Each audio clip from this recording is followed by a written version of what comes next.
So my name is Jason Crawford. I write a Substack called The Roots of Progress. And I turned, after some years of blogging, I turned it into a nonprofit, which is called the Roots of Progress Institute. We hold a big annual conference called Progress Conference that just finished, and we have a fellowship for progress writers. I'm also working on a book called The Techno-Humanist Manifesto. Um, Virginia, I think a lot of folks in the progress community know. She has written a handful of books, 4 books, Virginia. 4 books and one forthcoming children's picture book. Ooh, I am actually super excited for that. And particularly relevant to tonight are her book, The Future and Its Enemies, which is underrated. More people should read that. And then a book on glamour. Wow, what was the title of the glamour book? Good question. I didn't like this title, but the publisher book bigfooted it, The Power of Glamour. What was your preferred title? My preferred title was either Glamour Decoded or Decoding Glamour. That the idea is Mm, that this is an analysis. It's a very intellectual book. It's not. There is also another book called The Power of Glamour, which is just about like glamorous, specific glamorous individual women over, mhm.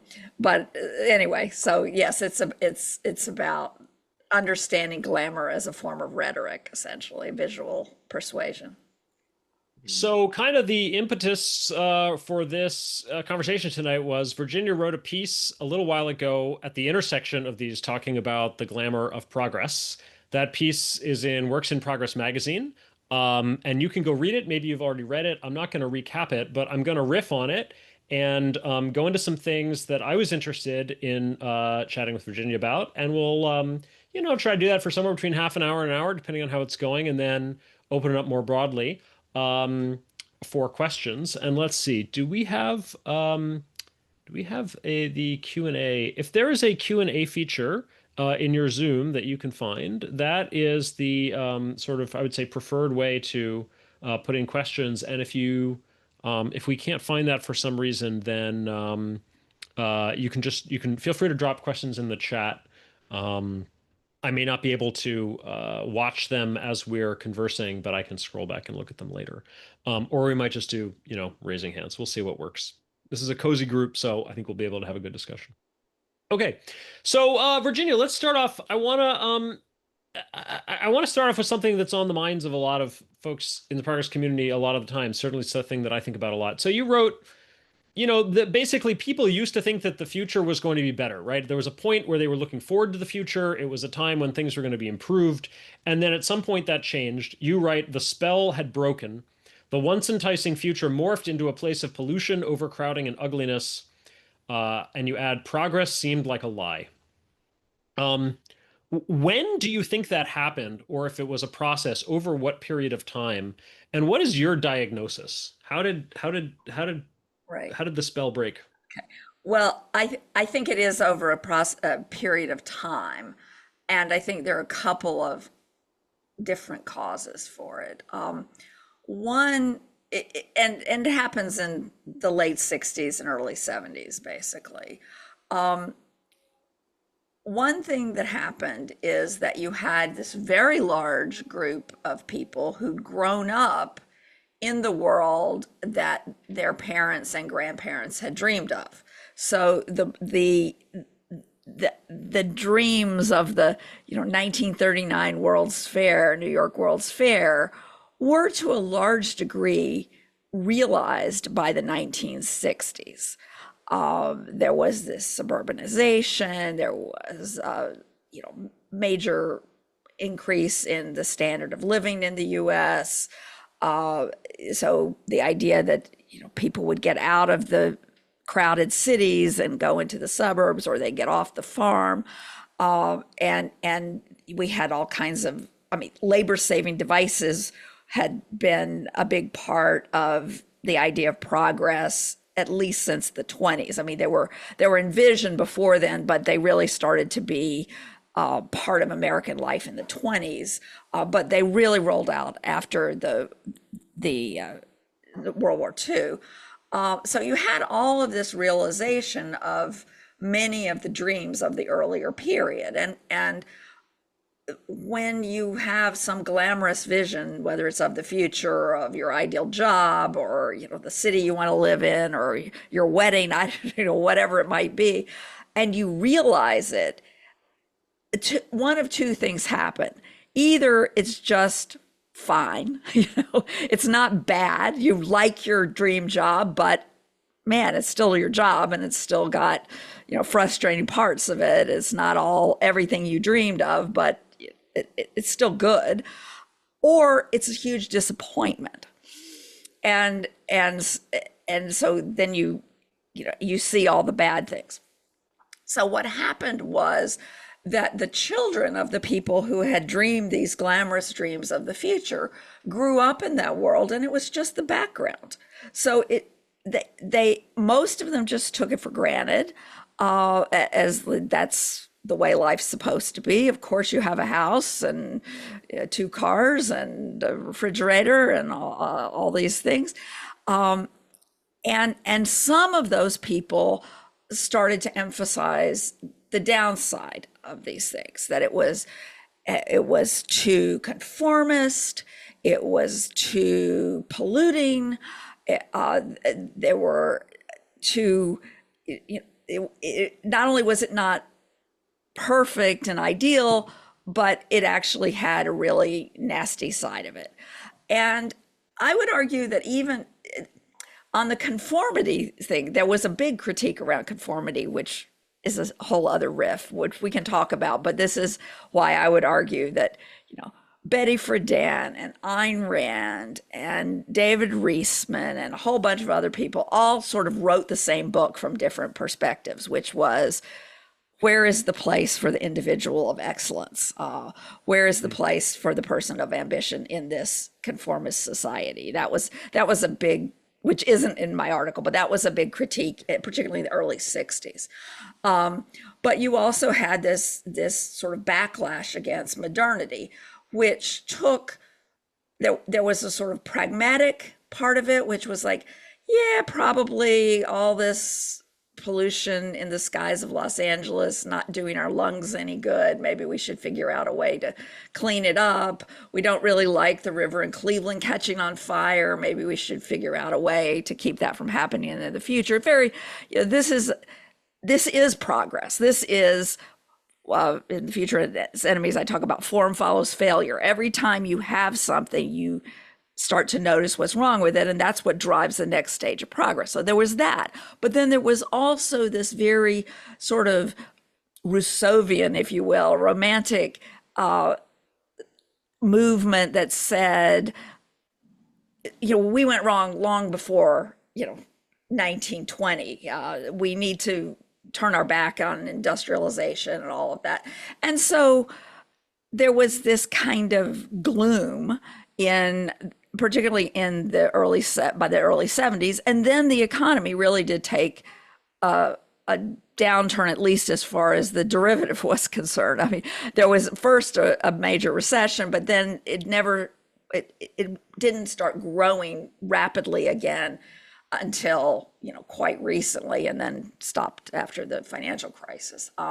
So that's what it was. And I in the article, I point to what I think is, if I wanted to spot a turning point, I would say it is the plastic scene in The Graduate, which was a huge commercial hit, and critical hit, made Dustin Hoffman a major star and a new kind of movie star.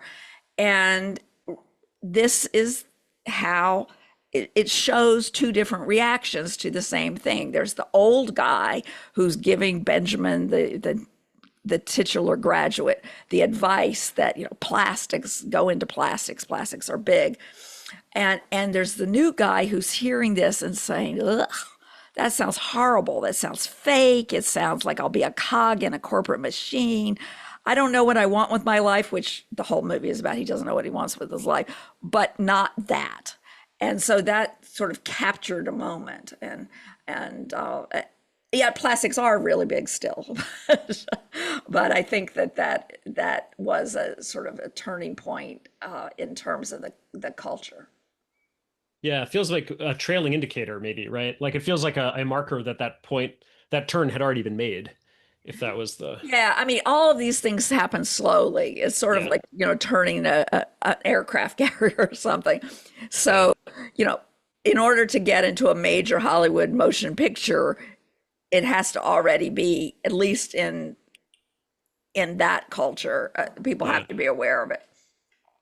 So everything you say makes sense. I feel like there's a few things, pieces that are missing from the narrative. So one thing that I wonder is, well, I mean, living conditions, inventions had been coming at a fair clip, and living conditions had been improving for, 100 plus years, 150 years, maybe, by the mid, 20th century, late 20th century.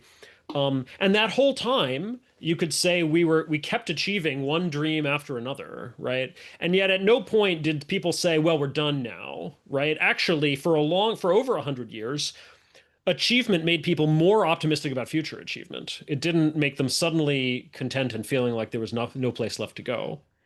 Um, and then at the same time, I feel like there was no reason why in the 1960s we couldn't have, yes, we had achieved maybe the dreams of the 1930s, but there's no reason we couldn't have been continuing to dream ahead, bigger dreams, the next dreams. Why was there this point? And you mentioned there was this kind of there was this what is it? Brink who calls it the Brink Lindsay calls it the anti-Promethean backlash, right? Like Backlash. why did the backlash come at this point Right, and right. not, sooner, or why did it have to come at all and why didn't it come sooner? So first of all, we in the U.S. have a little bit of a mis, I don't know, a, a parochial understanding of the trend, because in the Victorian era in England, there was a backlash that idealized the Middle Ages, that it gave us a lot of things that are appreciated today for their artistic qualities. Um, uh, in terms of design, neo-Gothic architecture, all these sorts of things, and it was saying, we're losing something, we're losing craft, we're losing these heritage, we're losing all those kinds of things. That had less of an effect in the U.S. In the U.S., neo-Gothic architecture was used to build lots of new universities funded by industrialists who'd made a lot of money. And my favorite example of is that, partly because I went to Princeton, but we had this railroad that went right up to the Gothic arch that was paid for by a railroad magnate. It's like the furthest thing from the ideals of the people who envisioned neo-Gothic architecture. Um, but so there was an earlier backlash that did give us certain aesthetic movements, which Mm. and also the Romantic movement, which was a very powerful artistic and literary and philosophical movement. But we had less of that in the U.S., partly because we were doing westward migration and all of that sort of thing during that period as well, and had lots and lots of immigrants coming in. I mean, one possibility, which I just thought of this second, is that we up until between the 20s and 1964, the US experienced very little immigration. Mm. And immigrants bring with some from sporadically from Mexico, as people, move back and forth across the border to pick crops and things like that. But essentially, we had a very Trumpian, if you will, uh, immigration policy during that period. And so there were fewer people constantly coming in with hopes for improving their own lot. Now, I have no idea if that's the causal, but when I Yeah. think about the sequence, it sort of makes a certain amount of sense, that any hope for the future would have to be internally generated, which obviously you do, but there's it's a more satisfied population by definition because they are not leaving where they were to go elsewhere. So that's one possibility. Also, I think that if you were to ask people back then who were sort of in rebellion against the state of things, they would say, no, no, we do have ideals. We envision a future of peace, love, and understanding. We envision, because a lot of this was tied up with anti-war, anti-militarism ideas that we had, that while the earlier generation had, fought World War II and triumphed in this sort of existential conflict and thought of that as a good thing, if you will, the younger generation was saying no, that's not progress. More wars are not progress. Nuclear bombs are not progress. That's just technology, and we don't like it. So that's part of it. And then there's another thing that I do talk about in the article, which is that high modernism, which was a kind of aesthetic movement, became reified in cities and in policy. So when you go to the 1939 World's Fair and you see, the vision of the future, and you see the super highways and the gleaming buildings and all that, it's all very beautiful and clean and sleek. But what they don't tell you is that means they're going to like tear down huge amounts of the cities and remake them into, brutalist hellscapes. And a lot of that happened in the 60s, and there was a backlash against urban renewal. And it was not just Robert Moses. A lot of people in the progress movement think it's all Robert Moses in New York. It is not. It happened in every city in America, this sort of slum clearing, quote unquote.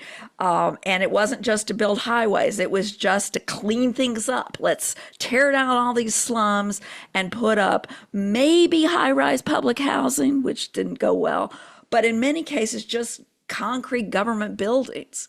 And that created a kind of backlash too. And in that case, it was a backlash. The two people that I associate, academics that I associate with it, are Martin Anderson, who is a libertarian economist, worked in the Reagan administration, and Herbert Gans, who was sort of a quasi-socialist sociologist, and they both wrote pretty devastating critiques of urban renewal. But that was something that was going on in that period that made people, one of many things that made people distrustful of authorities saying they could build a better future. Yeah. Yeah, that makes a lot of sense. And I think that is a part of it. You talk about, you mention in your piece this sort of fixation on the quote, one best way, right? And I think you used the term technocracy, which is the term that I always have in my head for this kind of mid 20th century I mean, it originated earlier, but really came, got quite prominent and influential mid 20th century. And all this sort of is this very top-down authoritarian, Right. everything centralized control. The elites are gonna run everything because they know the one best way. Where did this come from? Okay, well, the one best way is actually a phrase that originates with Taylorism, Frederick Taylor, and the idea, and it was referring to finding the most efficient way to do a job. So Taylor is sort of one of the fathers of industrial engineering, time and motion studies, the idea if you would look at the steps involved in laying bricks or adding a widget to putting the steering wheel on a car in a factory assembly line or whatever it might be, you could break that down into all the parts and find the easiest and fastest way to do it. And that's the one best way. And partly, so the original idea of one best way was kind of like what today we would call best practices, that you should try to find the best way of doing things, and in business this should spread. And because in the late 19th and early 20th century, Business did amazing things. People built these huge, unprecedentedly large, well organized corporate structures that could do things like run railroads and, manufacture many, many cars and packaged goods and all of these things. People started to think, wow, that really works. What if we applied that to society? We could get rid of a lot of waste. We know, there's a lot of economic waste. Everybody could be better off because we'd get rid of this waste and we could redistribute. It's often tied in with the sort of notion of redistribution, although it is a different idea from just straight redistribution. And everything would be much more efficient and much more orderly, and you would be able to sort of see the outlines of everything.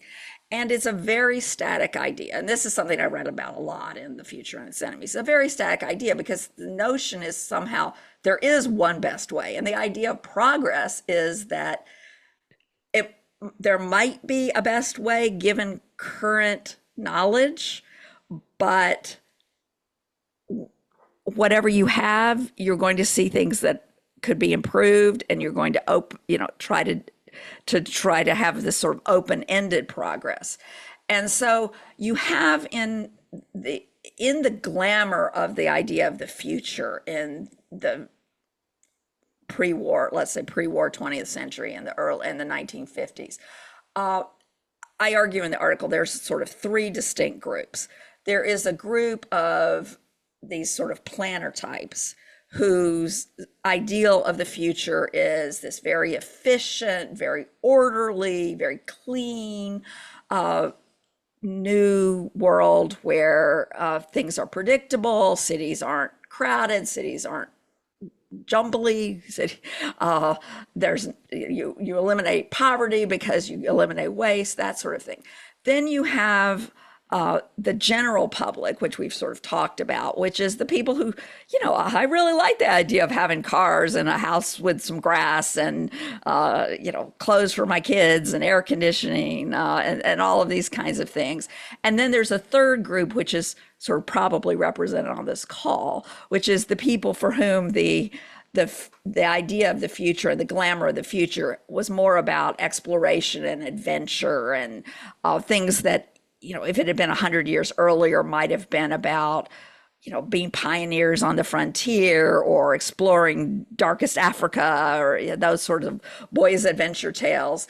But in the 20th century, it was much more about sort of space exploration and that sort of thing. But that's a very small group. And we often have nostalgia for when that group used to control a lot or used to make a lot of nice pictures. But it was never what was driving the idea that the future was glamorous. What was really driving the idea of the future as glamorous was this combination of the general public and these sort of technocratic elites. And when the technocratic elites lost the faith of the general public, or at least a large segment of it, that led to a kind of suspicion of progress and the ideal of, a better tomorrow. Yeah. So you mentioned these sort of three groups and you talk about them in the article. And so you say the modernists were motivated by order, cleanliness, efficiency, and speed. The nerds, for lack of a better term, motivated by discovery, I adventure, and meaningful identify with that achievement. term as not insulting. Oh, me too. Yeah, for sure. But then you say, well, the vast sort of numbers of ordinary people mostly just wanted security, comfort, and ease. I'm I'm wondering about this. I mean, it seems like all three of these are categories that could or should appeal to broad sets of people. Is it really the case? I mean, is it not the case that sort of a large audience wasn't interested in order and cleanliness and efficiency and speed or in discovery and meaningful achievement? Like, Well, I think that I guess it depends. Obviously, this is a typology and it's not, the model is not the real thing. The map is not the territory. But I think, yes, there certainly were people who would have seen, for example, cleanliness as part of comfortable, good life. and people like to go places fast and all of that. And speed definitely also goes with adventure, hot rods and all of that sort of thing. But I think intellectually and analytically, it's useful to think about those groups as different because I think they are sort of sociologically different. Earlier, I talked about this critique of conformity and all of that stuff that was just came out in all these very different writers in the early 60s.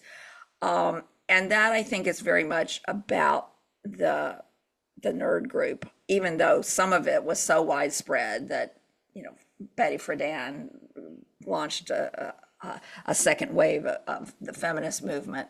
Partly because all those labor saving devices had saved so much labor that it was really boring to be a housewife.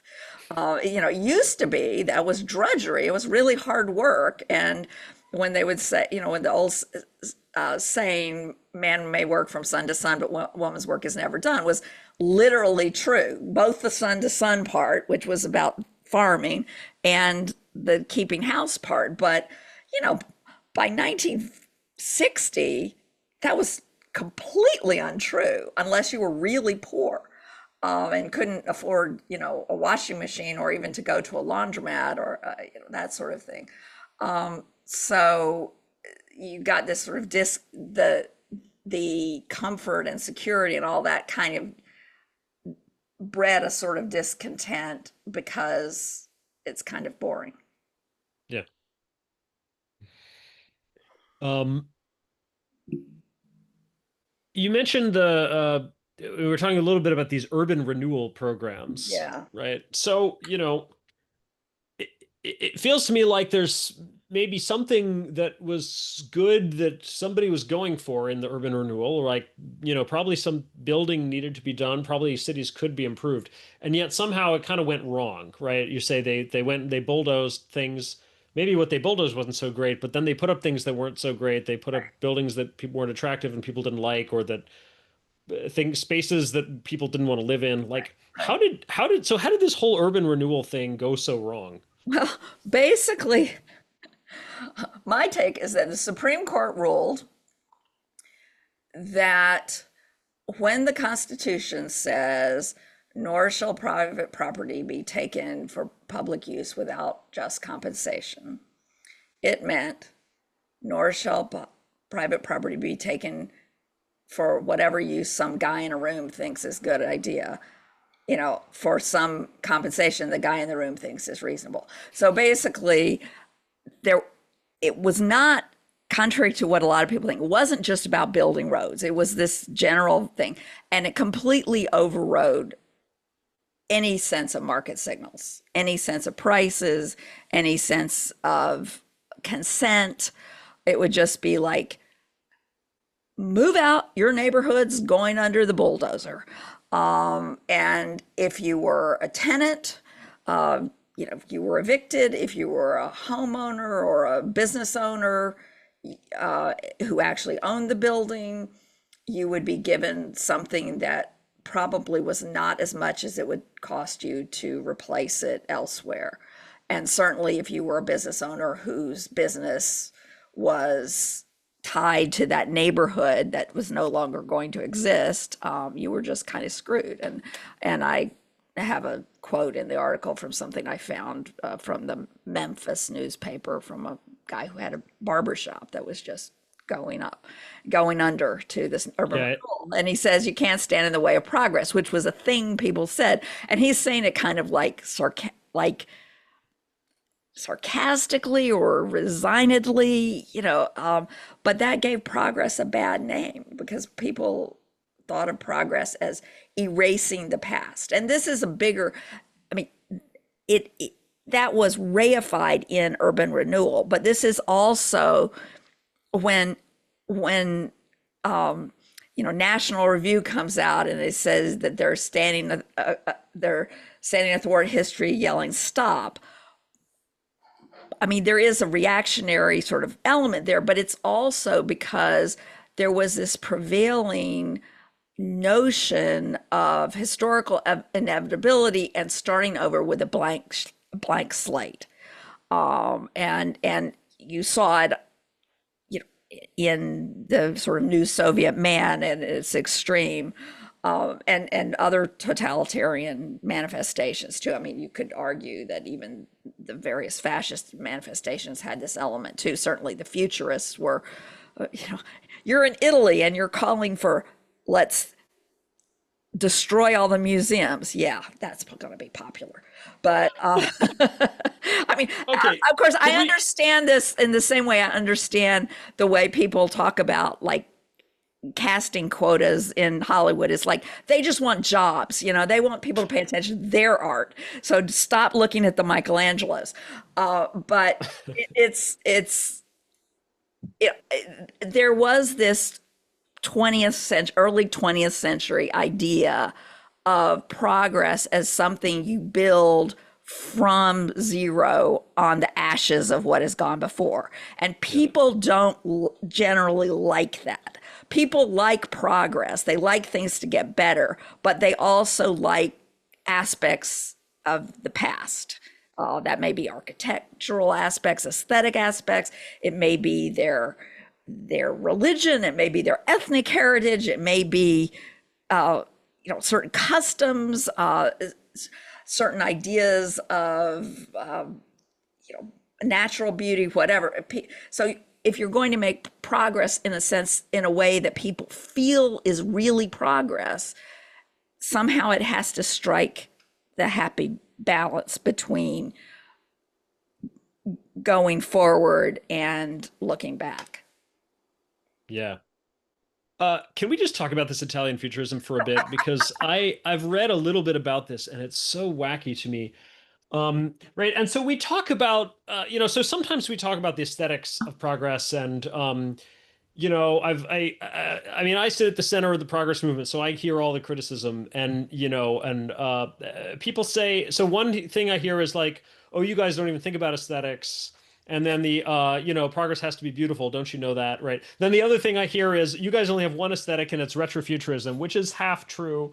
Yeah. Um, I've been which known to make that criticism, although I don't, that's but I'm I somewhat don't think, sympathetic to yeah, that. yeah, but anyway, so yeah, I mean, I wish part of it is just like, look, I wish we had some better stuff, right? yeah, right. Um, but so in the early 20th century, there was this idea like, hey, we are in a new modern age.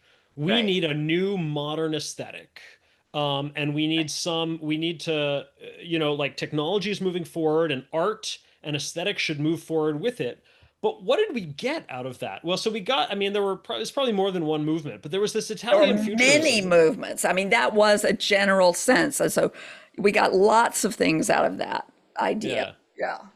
But I mean, I feel like what we got out of it was, so I mean, okay, Italian futurism. If you read the manifesto of Italian futurism, my interpretation, it's actually quite nihilistic. Yes, it is. It is much more interested in smashing the past and Right. in wrecking what came before than it is in actually building Yeah. anything new. I mean, Marinetti, first of all, he was a poet of sorts. I guess it's better in Italian, but not that much better. Anyway, so yes, I would argue he is a nihilist. There were other people in the futurist artistic movement, who were visual artists who were very interested in capturing speed in a static two-dimensional medium. How do you do that? How do you make a painting that feels like an airplane or a train? And so there's this, you can Google it, there's this a movement called aero painting. I really love this art actually, but it's very related to cubism as well. It's very abstracted, but you can sort of it's abstracted, but it's based on something concrete, so that you can sort of figure out what it's representing. So that was it, and lots of people in modernist artists were fooling around with the idea of, well, look, we have photography. Photography does a better job of capturing realistic portraits, say, So we don't want to do portraits like the great 19th century or earlier artists. We want to find something different that perhaps it shows something about the human person, about their personality, or it's aesthetically interesting about the shapes, or it captures something about everyday life. And even people like the Impressionists, or going back into the 19th century, they are portraying modern life. I mean, one thing that is really interesting about the Impressionists is that they are showing you what it looks like in their period. It's not, it's, there's the aesthetic thing, but it's also about, this is what a modern city is like. This is what a modern playhouse is like. This is what modern fashion is like. And that continues into the 20th century, where you get people who are very informed aesthetically by the fact that they are living in a modern age. And that's also where a lot of the high modernist architecture comes from too, including stuff I like and stuff I don't like. But what can we do with cement? What can we do with steel? What can we do with cast? Cast, I guess it would also be cement, but sort of making our own bricks out of cement in patterns. What are the properties of the materials we use today, and why should we not do things that couldn't have been done in the past? Yeah. Yeah. I can't shake the feeling that we missed an opportunity to get an aesthetic for a modern aesthetic that would actually inspire a broad set of people.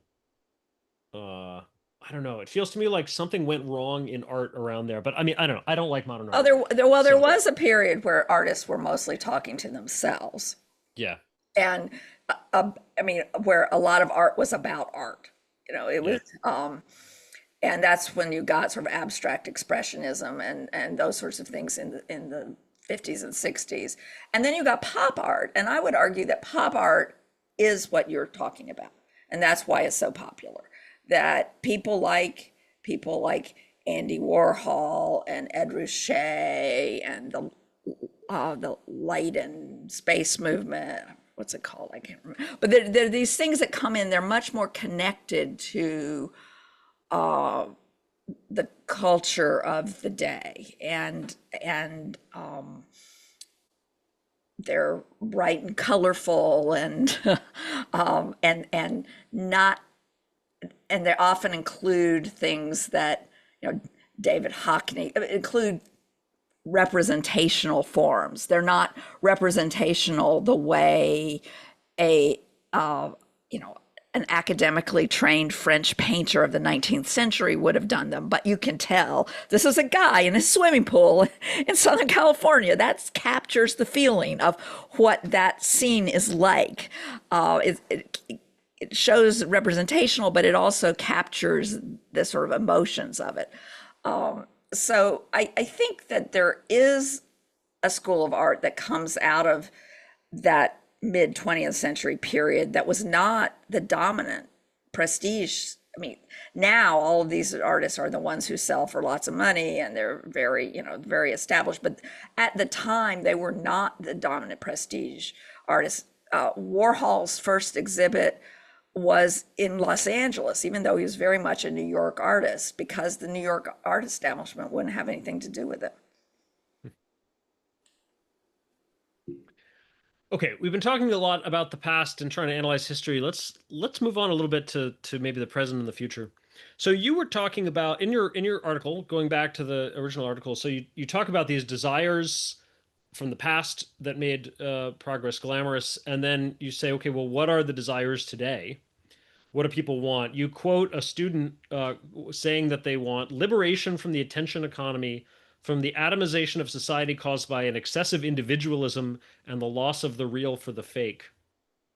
And then you suggest maybe people are trying to get away from the demand to constantly publicize one's existence via social media, and you call it a new sort of counterculture emphasizing in-person relationships and functional, trustworthy institutions. Um, so this student who blames it on, excessive individualism, I'm guessing that, if you like me are sympathetic to individualism, that might not be your diagnosis. How would you frame in Well, your words, yeah, like, what is I it that think people are really yeah, longing I for? don't think it's really, I mean, well, we do have much more individualism than when people used to talk about the lack of individualism in the 50s, 60, 70 years ago. It was really a thing. And now everything is very individual. Everybody's got their own curated feed and all of that stuff. I think what this person is talking about is basically her experience of the attention economy in the age of social media, which my feeling, which could be wrong, my intuition is that we are moving into a new period where publicizing every little thing you do is going to be less of a thing. And people are going, I mean, even the way people use media now, watching TikTok and stuff, I mean, that's basically very short TV. It's not about your life. It's about watching something that's produced for you to watch it. So I'm not saying that's a good thing. I'm just saying it's different. So I think that what she's getting at is that she wants to be able not to always be performing and to have a sense of genuine relationships and genuinely sort of a chance to be herself and not always be on stage. I mean, I don't know this person. I just thought it was Yeah. indicative. I thought it was an indicative quote that represented a widespread view that people feel this sort of pressure to always be on stage, and if there's no photos, it doesn't count, and all of that sort of thing. I also think that people have a great hunger to feel what I call, and people hate this term, my editors didn't want me to use it, efficacy. They want to feel like they are accomplished, in control, able to do things, and that can manifest itself in all kinds of ways. When I was at the conference, the Progress conference, somebody, I forget what we were talking about, but somebody was talking about weightlifting and how weightlifting is so satisfying because what you get out of it is exactly determined by what you put into it. Now, obviously, there are genetic limitations for some people, but there's a lot of truth to that. And I think that's partly why you see the popularity of things like weightlifting, as well as, you know, the whole maker movement, which still continues. I think it's taken some various turns. And I think that when we think about glamour, and glamour is something that appeals to people's discontent, to their desires. If only I could be like that, if only I could have that. You want to think about what is it that people find lacking and what might be able to address those underlying. There's sort of like the emotional yearning, which could be the same across many different people, but then you have sort of things that could fill that emotional yearning, and that could be different for different people. The example I use in Power of Glamour, and it talks about it, is people may want to feel accomplished and respected and have a sense of achievement. And for one person, that might be imagining walking that red carpet. And for another person, it might be imagining joining the Marines. But the underlying desire is the same in, many other possible forms. And so I think it's worth spending some time thinking, and I don't have any immediate answers, but worth spending some time thinking about sort of what does the progress movement offer people to satisfy or to address some of these widespread desires. And I wonder whether some of the things that people are sort of the knee-jerk critics say, oh, Sora's so terrible, people making fake videos, but maybe people being able to make really good videos and tell their own stories might be something that people really value, really want, or not. I mean, we don't know. I mean, one of the points that I often make in the context of surprises in progress is that when Steve Jobs announced the first iPhone, he didn't even mention the camera. Hmm. Which turned out to be the most transformative app probably. Hmm. Hmm. Yeah. So, in this, this quote, new sort of counterculture emphasizing in-person relationships, is there a is there a glamorous vision of the future or of a better world here? Is there something that this movement that's kind of reacting Right. against social media and I don't know, the attention economy, Right. is there something that they are positive that they're glamorizing, or is it? Well, I don't know. I don't think this is a movement. I mean, like a Yeah. coherent intellectual people consciously thinking that. I think this is just the culture, people thinking about, feeling alienated from certain aspects of existing culture. I mean, I think that, um, well, Wes mentioned the Let's Buy a College WhatsApp group that we had there for a while, and that was driven by this sort of notion of an intentional living situation. Could you create? And it was this is why I didn't get anywhere because it was just glamour. Basically, glamour always has an illusion attached to it. But, could you get a bunch of like-minded people to develop a special place where they could live their lives and also have interesting stimulation from the fact that it was a college, sort of more intellectual things, but the idea of intentional communities, I think, is one manifestation of that. And I would say, Roots of Progress, what you guys do really well is build community. And that's serving. I mean, it's not glamorous. It's actually really happening, but that's serving within this community. I think that desire, I especially love for that. people who don't necessarily sort of live in the red hot center of the world that's thinking about progress. Yeah. Thank you. It's funny. I was thinking about this ahead of time, and I was thinking at first my reaction was, okay, if somebody says, "Oh, I want to escape the attention economy," there isn't like a glamorous vision of the life they want to lead. And then I thought of something, and so I'll throw this at you and see what you think. I realized, oh wait, no, no, no, wait. There is a glamorous vision of the screen-free life and of the maybe of a low-tech life, and it's all these trad memes that go Yes. around, right? Yeah, the right. the like they all the where the meme where it looks like a Norman Rockwell painting, and it's some 1950s family with 12 kids. Oh, And yeah, no, I think the trad memes that's perfect. Yeah, I think that is, and it is glamorous. And it is glamour. And the thing about glamour is the original root of the word, the original use of the word was it meant a literal magic spell that made people see things that weren't there. wow. Oh, it was a Scottish word that meant there. And then it moved into English with that meaning. And then over time, it became this sort of more amorphous word that I had to write a whole book about. What does it mean? But it always has that sense of magic and illusion in it. And there's always something that you're not seeing. So in the case of the glamorous pictures of the city in the 20th century, it was you weren't seeing how it looked from a pedestrian's point of view or the businesses that were destroyed or whatever. In the case of your glamorous vision of your dream job, which actually I had. My dream job was to be editor of Reason. So I did that for 10 years. And, it was a great job, but there were lots of aggravating parts about it.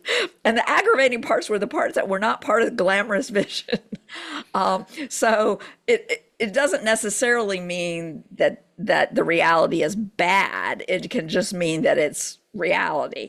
But what's so aggravating about all the trad memes and what drives people crazy who don't like them is all the things that they leave out, and Yep. the fact that they are insofar as they exist on top of a society where lots of people are not living that life, and that enables you to live that life. But yes, I think that, and there's also the sort of little cabin in the woods and the power of glamour. I talk about this ad from, I don't know, around 2010, was this ad for Louis Vuitton that showed Angelina Jolie sitting on either a raft or a dock in like this swamp in Cambodia, with just wearing sort of informal clothes, and she had her Louis Vuitton bag. And I was like, if you show that to somebody in the 1950s, they would be like, why is this woman in a swamp, and why is she wearing her gardening clothes, and why would that make me want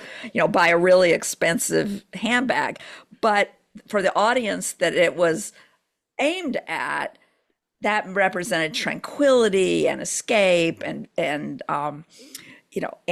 nature. And if you knew about Angelina Jolie, it represented her family. And of course, there were all this enormous crew of people who were outside the picture, making it all look like that. But and so that sort of escape to tranquility and to a simpler life, less hectic life, has been a dream for, I would say, has been the dream for a few decades.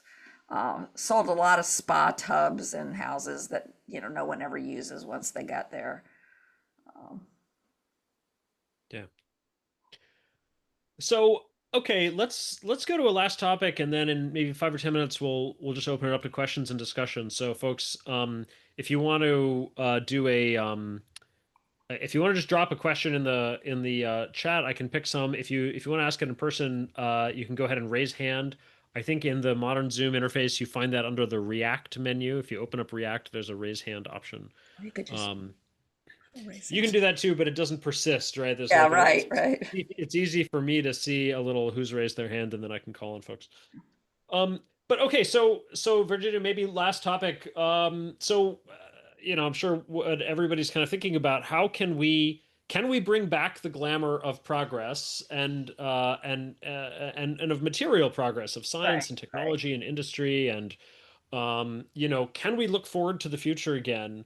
And how would we do that in a way that's authentic and speaks to, not just an attempt to unearth and revive the past, right, but right. speaks to modern issues and concerns. Yeah, well, I think it's starting to happen, but we're a long way from it. I mean, I always go back to, what Works in Progress calls the housing theory of everything. I mean, just in general, to get the general public excited about progress and abundance and all of these good things, there is nothing more important than housing. It is the most important thing, because that shapes people's lives. And if they feel like they can't have their own space, they are going to be unhappy, and not only are they not going to feel the future is glamorous, they're going to feel like the future is bad.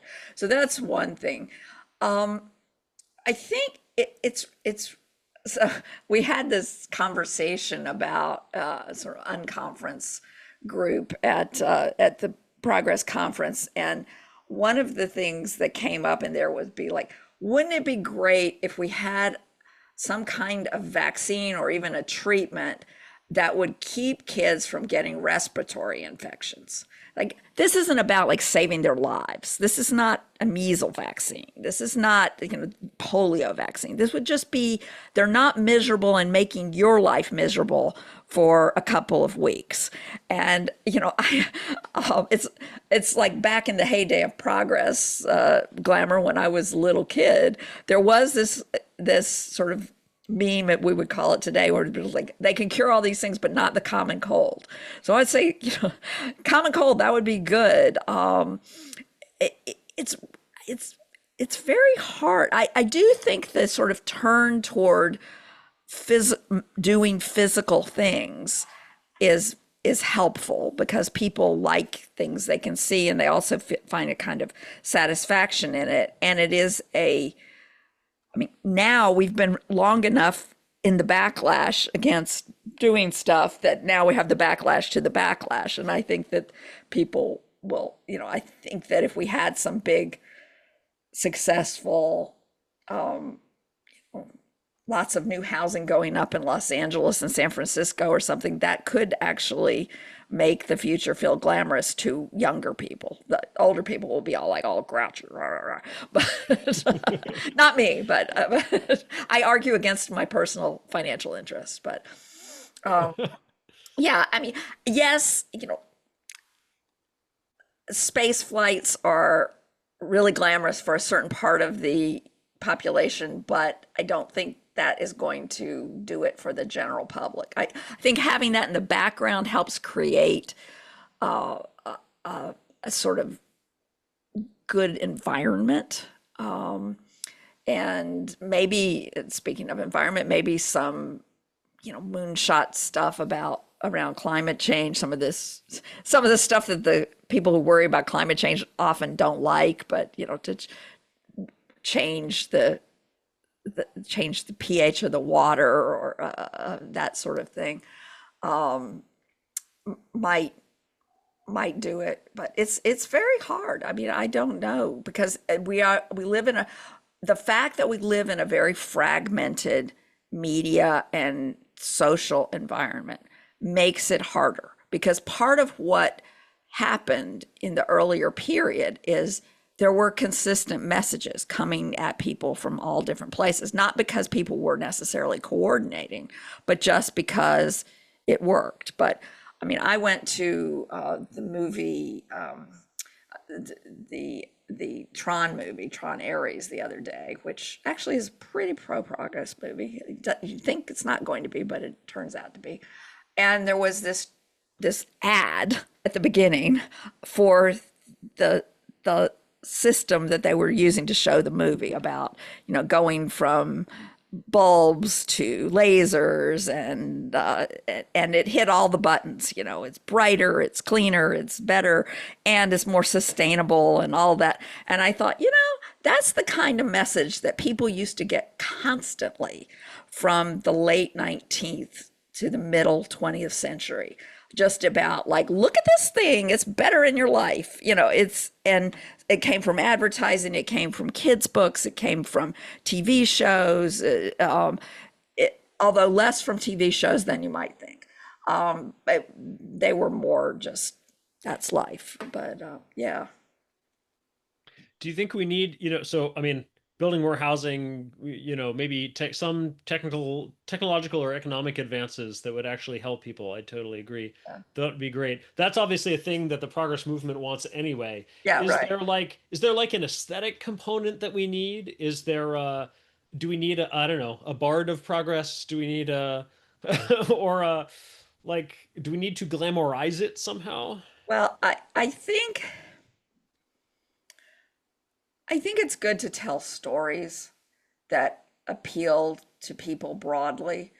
And stories don't necessarily glamorize in the sense that a good story often has conflict, although conflict can be, as they used to say, man against nature. It doesn't have to be man against man. I guess now we would make that less gendered, but but I was a kid in this when before that happened. So, and another thing that, another commercial I see for progress, but people don't hear it that way, and are these Arc'teryx commercials, which are on some streamer that I constantly see the same commercial. It's these people climbing this tall snow-covered mountain with their Arc'teryx clothing that keeps out. And that's a huge, I mean, the level of progress in those kind of outdoor apparel businesses is enormous, but like nobody knows about it except me or people in the industry. The woman who wrote the book on fabric, you Yeah, mean? right, right. And wrote the article about polyester too in Yeah, Works in great. Progress. Yeah. Um, okay, great. Well, let's see. Let's turn over to some questions and discussion. Um, we've classic one from Trey. Let's just start off with this book recommendations. Specifically, he asked for surrounding including history in progress. Okay. What do you mean, including history in progress? What do you mean, like including history? Well, I really like Joel Mokir's The Gifts of Athena. Joel has written a lot of books, but that's the one I like the best, and also the one he likes the best. Um, I have, I think that my buddy Charles Mann's The Wizard and the Prophet is a good one to read. And really, I never even heard of the prophet guy, who's the sort of roots of he influenced people who influence people, but sort of the roots of the anti-Promethean backlash, if you will.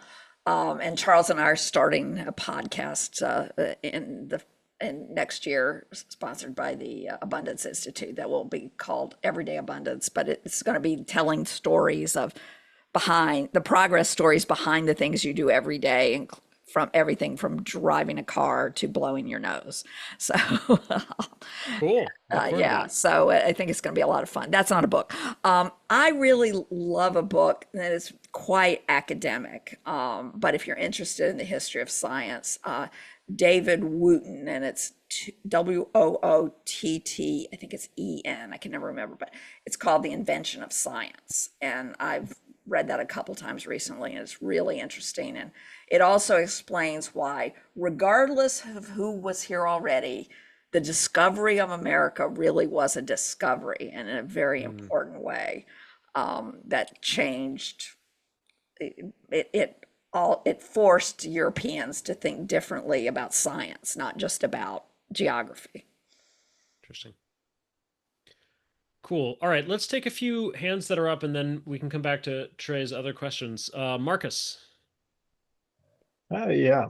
Yeah, thanks for the conversation so far. I've been seeing a lot of videos for these like humanoid robots, and like in these like promo videos, you see them doing they're like folding the laundry and putting away the dishes and like taking out the trash. Um and like two thoughts there on like what seems to me to be this like massive advancement in robotics, and it's being like advertised at least to the public for like just again like easing the drudgery of daily life.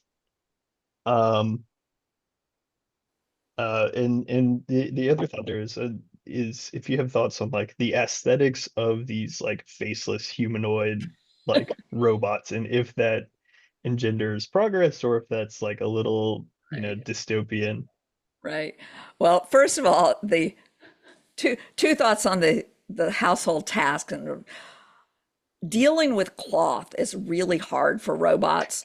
So in a way, showing folding laundry is like a flex by the robot makers, but people might not realize that. I mean, I don't know who the commercials are aimed at, but that, but insofar as it's aimed at, everyday consumers, it reminds me of when personal computers were new. They were like, why would you need a computer in your house? And people would say, well, you could keep your recipes on it. Which, like, no one ever did until there was the internet and you could look up recipes online. But it's like, no, index cards work fine, cookbooks. You know? So there's a little bit of that. And I tend to think that thinking of ways to make robots delightful when they're in a consumer environment. So there are all these Coco robots in my neighborhood that deliver food for restaurants, and that's an interesting robotic story. First of all, because the people who started Coco came out of the restaurant industry, not out of the robotics industry. And it was like, how do we solve this pandemic problem that we're having where there's more demand for delivery and we don't have enough delivery people? But they're also adorable. I mean, they have like cute little, eyes, pseudo eyes and stuff. And I think that sort of, that if they were humanoid robots, first of all, it'd be incredibly inefficient. Why would you want to have to make something that could walk on two legs instead of roll on the ground? But also, they would be much scarier, as opposed to these little, basically rolling ice chests or something. So I think there does need to be some attention paid to, how robots interact with actual human beings. I mean, I have only recently come to love the robot vacuum cleaner. It's I do have to clear path for it, but I really hate vacuuming. I do have somebody who cleans my house every 4 weeks, but there's some vacuuming in between. So yeah, I think that to some extent people's ideas are shaped by science fiction, or they have the Jetsons in their head, so they make a humanoid robot to do your dishes. Even though we have dishwashers, and if we could just make better dishwashers instead of worse dishwashers, people would feel more of a sense of progress on that front. I mean, the best argument I've heard for the humanoid robots is, I mean, essentially they become a drop-in replacement for humans, right? Like the world is already made for humans. And so if you make a humanoid robot that can do what humans can do, then Yeah. it can do pretty much And I anything. think there are tasks where that would be the case, but there are also tasks where we have to go to a lot of trouble to design that task for humans. And if we used a different thing, we wouldn't, if we were starting from scratch again, I know I diss starting from scratch, but if we were starting from scratch, we wouldn't make a humanoid shape. We would just, I mean, you see this in industrial robots that have been around for a long time. They have robot arms, but they don't have robot bodies. Yeah, true. But what would load the dishwasher and then unload it and put the dishes Yeah, away, right? right, If it's right. not a, Yeah. Yeah, no, I mean, maybe you I mean, it do. would have to be something that sort of had arms and hands, more or Yeah, less, that would right? be, Maybe it and doesn't that would need to be a be humanoid. flex too. If you had a robot that could do that without breaking anything, that would be pretty impressive. Yeah. See, I think we didn't actually we think we solved the domestic, the housekeeping problem because we made it way better from where it was in, Right, right. 1910. Yeah, yeah. But actually there's still all this remaining set of things. We still have to Right. do the laundry, fold the Yeah. laundry, put the dishes away, all that stuff, right? I do feel like there's this we could Laundry we could is make it 10x better again. laundry is a really easy job, though. Especially with modern, if you have a state of the art washing machine, which I don't, but they're pretty amazing. DJ. Yeah, thanks. This was really, really, really great. Thanks for doing this. I was thinking just some of the things you said about glamour, and I remember reading someone like in the New Yorker 20 years ago wrote that, a good ad doesn't make you want the product, it makes you want that life. Yeah. And I think a lot of the sort of the meme stuff you're talking about is really what that's about. But I mean, who do you think, just irrespective of the underlying goal or whatever it is they're trying to do, who do you think, whether it's a person or a brand or a company or a movement, that is doing glamour well Oh, right now? wow. I have to say it's not I I haven't been thinking about this in recent years. I just want to, while I'm mulling one part of my head, I will say, in terms of progress and glamour, and I mentioned this in the article, but Steve Jobs did that really well.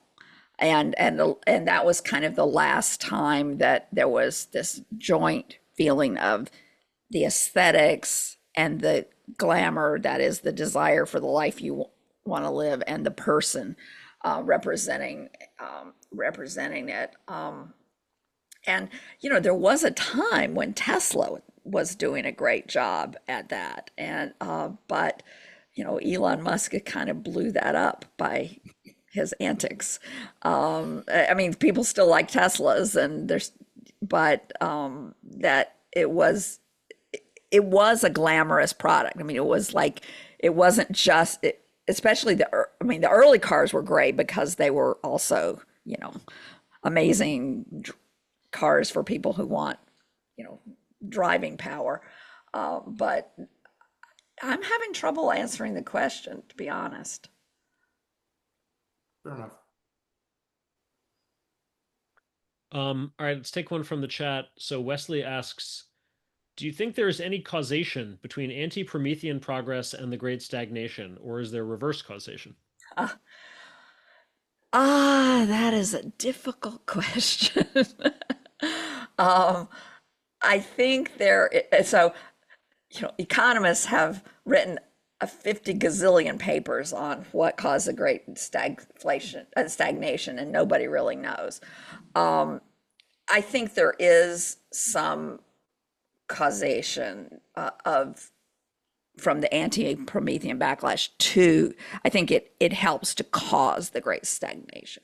I don't think it's the only cause. And I think that insofar as I understand the enormous literature on the great stagnation, it has multiple causes.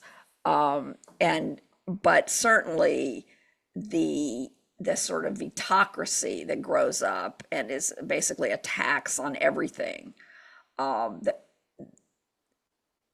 it has to affect economic growth. I mean, there's just even if you have economic growth, it's not going to be as fast as it would have been otherwise because you're paying the bureaucracy tax. Yeah, I agree that I think that is a significant cause. I think I mean, Wes, you suggest, is there reverse causality? I think there's some reverse causality also, as in, I mean, one of my beliefs about causality is that most interesting phenomena actually don't have simple linear chains of causality. They have complex webs of causality that include cycles. And so, actually, what part of what you want to look for is not sort of what's upstream of what, but where are there feedback loops? Yeah.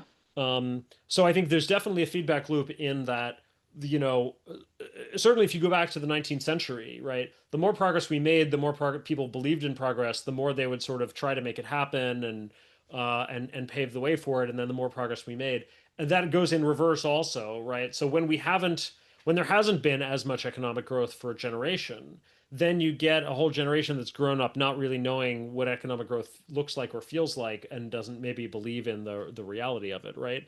As opposed to if you go to India or China right now, the generation, those folks have experienced so much economic growth in the last generation that they know that it's real, right? They know that there really is progress to be made. Virginia, you said it's one cause, not the only cause. What do you think are some of the other contributing factors to stagnation? Well, you had, at least in the early, well, you had a large increase in energy prices, which was, I mean, that was the initial thing, was the 1973 oil and, embargo or whatever you want to call it. You had a massive entrance into the labor force of both baby boomers with little experience and women with little experience. And all of these things only are in the early days. So that, as those people move through their careers and get more experience, their productivity goes up. But in the 70s, that would have been a factor. I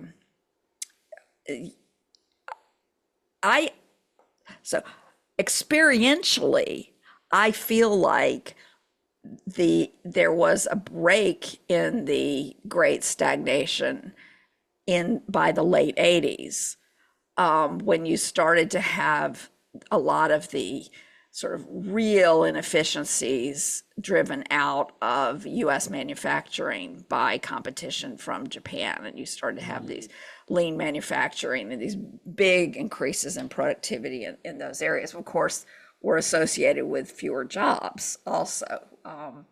But I'm not sure that shows up I mean, that would show up in manufacturing productivity data, but I'm not sure it shows up in the aggregates. Yeah.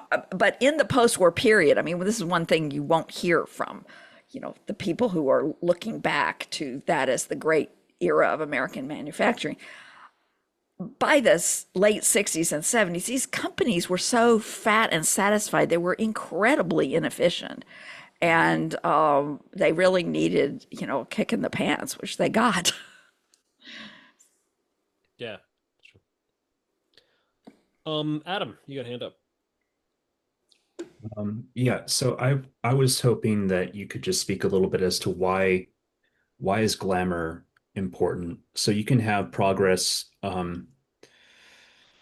driven by any number of motivations. If you look at effective altruism, you have progress in animal welfare. That's nothing that the effective altruists are doing strikes me as particularly glamorous, but you have improvements in factory farming, drops in deaths due to malaria, and you also have incremental progress just through the pressures of economic competition.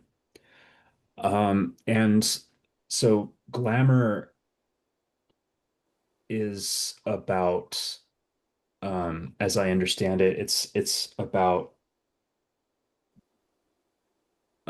developing a sense of longing for the future, maybe projecting yourself into the future, making the future seem appealing, or certain images of the future seem appealing. And a lot of that strikes me as something to be exploited for marketing purposes, but in terms of driving actual progress, I suppose uh, the glamour of an Iron Man suit might drive some people to go into robotics and try to develop an Iron Man suit. But do you think that the glamour of the future is really important as a driver of progress next to other motivations? Well, what I would say is that what progress and glamour have in common is that they're both driven by discontent. So you can't have progress unless you acknowledge that things aren't perfect. And glamour also appeals to people's discontents.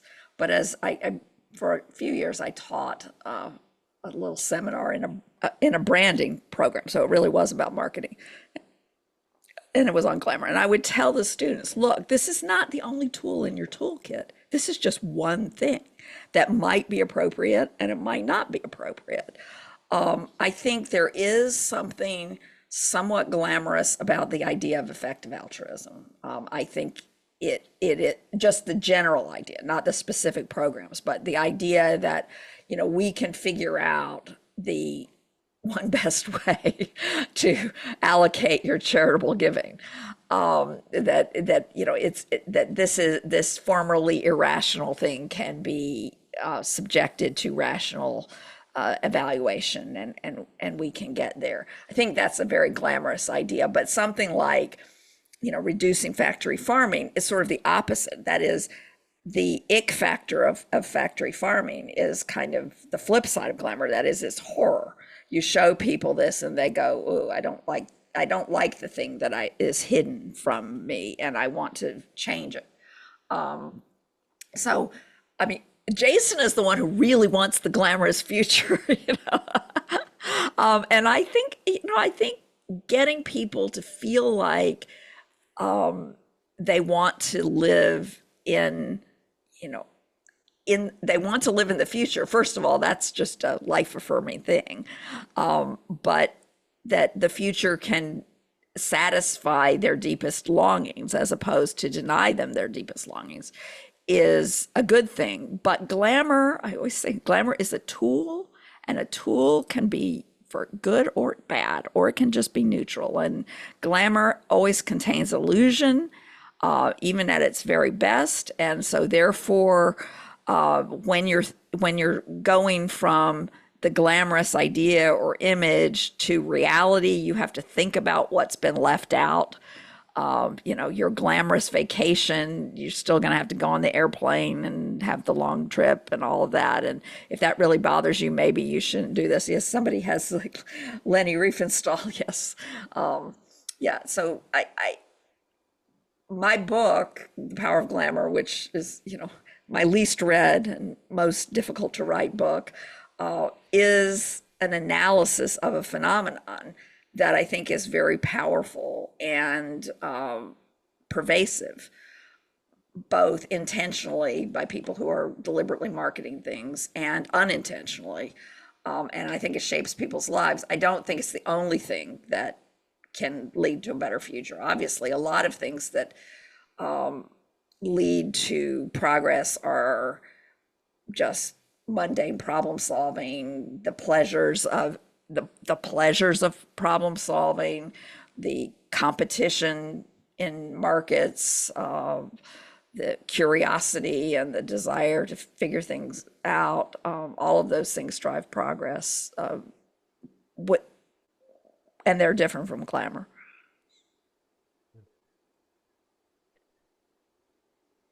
Marcus asks, if the abuse of eminent domain was a big factor in failure or perceived failure of urban renewal, what other models are there for turning over land? The Japanese do some kind of equity share for old owners in the new developments, but yeah, how can we actually build new stuff if we can't Yeah, well, developers manage to buy land all the time. I mean, there are models like these Japanese models that I'm not an expert on, but I mean, most of the abuse of eminent domain came from the desire to override what people wanted. I mean, it was like it came from a desire to produce an outcome that was not something that was economically sustainable. It was not because of one holdout guy, which is the reason you say you need eminent domain is because you're trying to assemble a large package parcel of land to do something. And there's always this problem of the holdout person. And I mean, I'm not against eminent domain as long as there's adequate compensation and as long as its uses are limited to the things that benefit everybody and not just one business or not, anyway, so that's, I unfortunately, I don't know.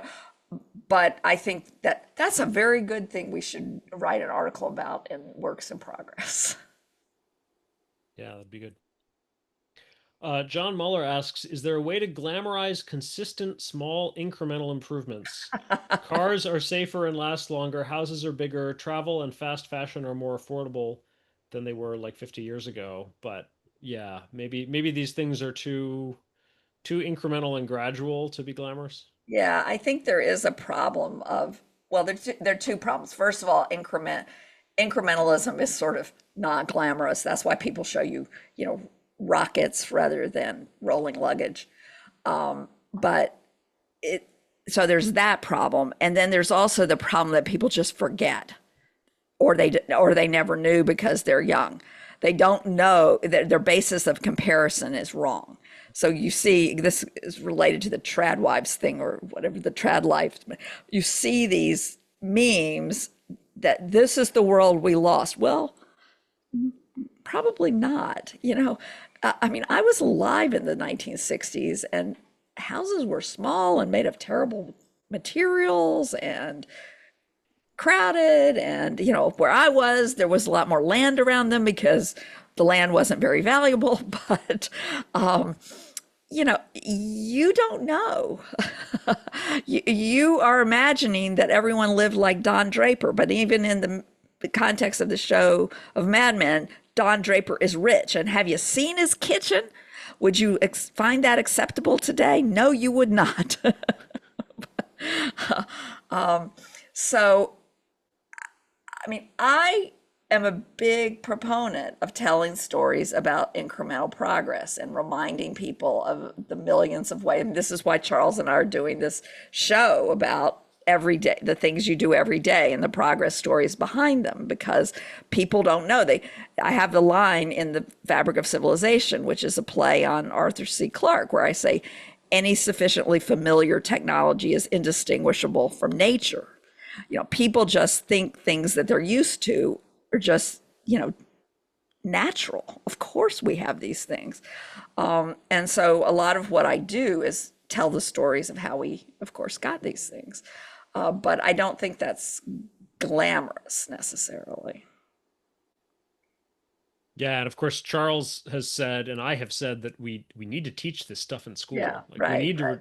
it ought to be part of a basic, I mean, I call it industrial literacy. Like it Yeah. ought to be part of a basic education that you learn some understanding of and appreciation for the system that creates your standard of living. And I'm not an expert on John Dewey's educational philosophy, but this was the dominant educational philosophy for a long time in US schools, was that, you need to, for citizenship, you need to teach people about the systems that surround them. And I have this vivid memory of writing endlessly in answering in complete sentences one night my third grade homework explaining how steel is made. Wow. Yeah. Nice. That's great. Yeah. I mean, I Montessori, don't who, think I don't think it made people more appreciative of the steel industry, though. Maybe if we'd gone to a steel plant, not that there was any near us or something, but you know, the yeah, problem I is think you have to, I think you have to connect it to these things that people do care about, right? To the changes it actually made in people's lives, right? yeah, It's yeah, not yeah. I just mean, appreciated as an abstract. As Charles said, our session at the Progress Conference, he he went on a field trip to the sewage plant when he was a kid, and it was kind of like interesting because but they never said to him, "This is why you don't die of various waterborne diseases." Right. You know, they didn't really connect it to, why you should care. Yeah. Yeah. Okay, let's see. Did we have maybe one more? Okay, last question, since we're just about out of time. Trey had asked in the comments, is there any connection between Alistair McIntyre's After Virtue and history's role in progress? Maybe related to your quote about how a more resilient idea of progress makes room for heritage and history. Do you have thoughts on this? I don't know. I confess I have not read After Virtue, even though it is one of those books that people should read. I have a feeling I disagree with it, but I don't know enough about it to. But I think there are lots of people who have, from different points of view, made that point that starting from scratch ideal was a bad idea. And the person that I like on this is Stephen Toulmin, who I forget which book it was, Cosmopolis, maybe he wrote, but he had this line, "There is no scratch," which I think is a really good line, that we don't want to try to envision systems that start from scratch. I do feel like there's a real tension here. If you have too little respect for the past, then you're gonna sort of lose those Chesterton's fence type lessons, right? Those Burkean Right, lessons. right. But if you have too much respect for the past, you're just gonna get stuck in it and not be Yep, able to yep. move No, forward. it's a difficult question. It's really hard, and I've read all of Friedrich Hayek's writings on the subject, and you know what? He's a lot smarter than me, but he did not solve that problem. It's sort of like you know it when you see it, and I tell all these various stories about examples that I think are successful of people doing this. So, in the Fabric of Civilization, and also I posted it as an excerpt on my Substack, I talk about, don't laugh, indigenous women in Guatemala's clothes, which are there is a very distinctive outfit where you have a skirt that is wrapped around the body and cinched with a very tight belt, and a blouse that has like embroidery and stuff. And traditionally, all of these are hand woven on two different types of looms, and traditionally there are different styles for different villages, but neither of this is how people do it today. They have developed fashion when they started trading with people in other villages, having these markets. They would see other people's outfits from other, designs from other villages. They copy them. They developed this monochrome way of dressing. And the other thing is they've incorporated, various modern materials. Nowadays, the blouse is probably made in a factory out of polyester and machine embroidered, except unless it's like for a very special occasion, like a religious festival or something, but something that somebody would wear every day. It's easier to wash and wear, it's cheaper. All of these sorts of things. They've incorporated lurex to make a little sparkle into even things that are hand woven. So it's not static. And I say in the book that that's a living textile tradition. They're preserving the things that make it distinctive so that it's related to their heritage, but they're taking on the things that are modern, that are make things easier, make things cleaner, make things more enjoyable because they can indulge in fashion and all of those sorts of things. and there are lots of examples like that, but that was one that I think is good because people often try to say that, you know, an indigenous group has to be preserved in amber to be authentic, whereas, you know, people like change. I mean, people like certain kinds of change. They just want to have more control over it. Yeah, totally. Great. Well, we're a few minutes over. I think we'll end there. Virginia, thanks so much for your time. Audience, thanks so much for being here. And till next time. All right. Thank you.